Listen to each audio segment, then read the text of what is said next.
원화 강세의 흐름이 이제 어쨌든 나온다고 본다면 외국인이 다시 순매수할 것으로 예상이 되고, 자 그렇다면 이제 투자자 관점에서 어떤 종목을 좀 외국인이 주목할지 이런 부분들도 좀 짚어주실까요? 그렇죠. 결국은 이제 외국인이 사 들어갈 종목을 미리 길목을 지키고 있다가 네. 그 수혜를 같이 이제 그 물결을 같이 타고 가는 게 가장 최선의 어떤 투자 전략이다라고 보여지는데요. 그렇죠. 기본적으로는 반도체주가 핵심적인 부분이 될 것 같습니다. 네. 지금 이제 반도체주가 왜 그러냐 몇 가지 이유가 있겠죠. 첫 번째는 최근에 이제 외국인이 이제 다시 약간씩 들어오고 있지 않습니까? 그렇죠. 지금 제가 데이터를 보니까 6월 들어서 코스피 시장에서 외국인이 2,500억 정도 순매수를 기록하고 있거든요. 네. 6월에는 이제 매수 우위로 조금씩 가고 있다. 아직 본격적인 순매수는 아니지만 네. 결국은 그렇다면 외국인이 다시 우리나라 주식을 사들인다면 그동안 가장 많이 팔았던 종목 중심으로 살 가능성이 굉장히 크다라는 거죠. 왜냐하면 네. 외국인들의 포트폴리오 내에서는 팔았던 종목들의 그 빈 공간이 남아 있을 거고요. 그 그렇죠. 공간에 다시 채워 넣어야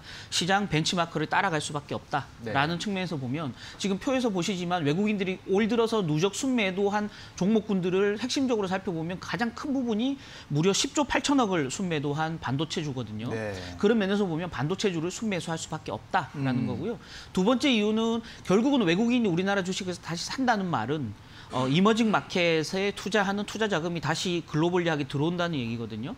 그럼 다시 들어오는 자금들은 주로 이제 패시브 운용 전략을 씁니다. 그래서 인덱스를 따라가는 전략이거든요. 종목을 찾아서 종목에 집중 투자하는 전략이 아니고 시가총액 순대로 바스켓을 구성해서 그 종목들을 쭉 사들어가는 방식입니다. 패시브 예. 전략이라는 네. 게. 결국은 우리나라 증시에서 시가총액이 가장 큰 종목은 뭐냐? 삼성전자, SK하이닉스 두 종목이죠. 결국은 이 두 종목을 집중적으로 살 수밖에 없다라는 겁니다. 그래서 반도체주가 가장 큰 수혜를 볼 가능성이 있다라는 거고요. 특히나 이제 반도체 업황이 좋지 않으면 외국인들이 사기 좀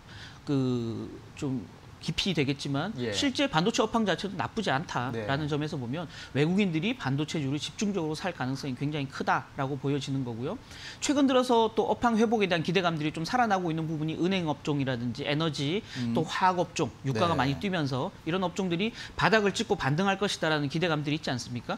특히 이제 이 종목들이 지금 올 들어 외국인들이 많이 팔았던 종목입니다. 지금 은행 같은 경우 1조 7천억 정도 팔았고요.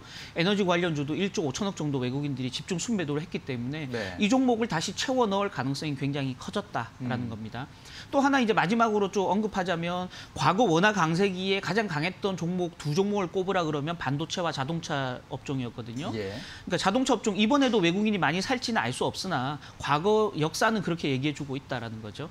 결국은 이제 대표적인 우리나라 수출 업종으로서 자동차 업종이 좀 살아날 가능성이 있다라는 기대감이 있다면 외국인들이 원화 강세기에 이 자동차주를 집중적으로 살 가능성도 있다라고 좀 보여지는 상황이고요. 그렇구나. 결국은 이런 종목군들이 핵심적인 수혜가 될 가능성이 있다. 수급상 네. 이렇게 말씀드리면 될 것 같습니다. 그렇군요.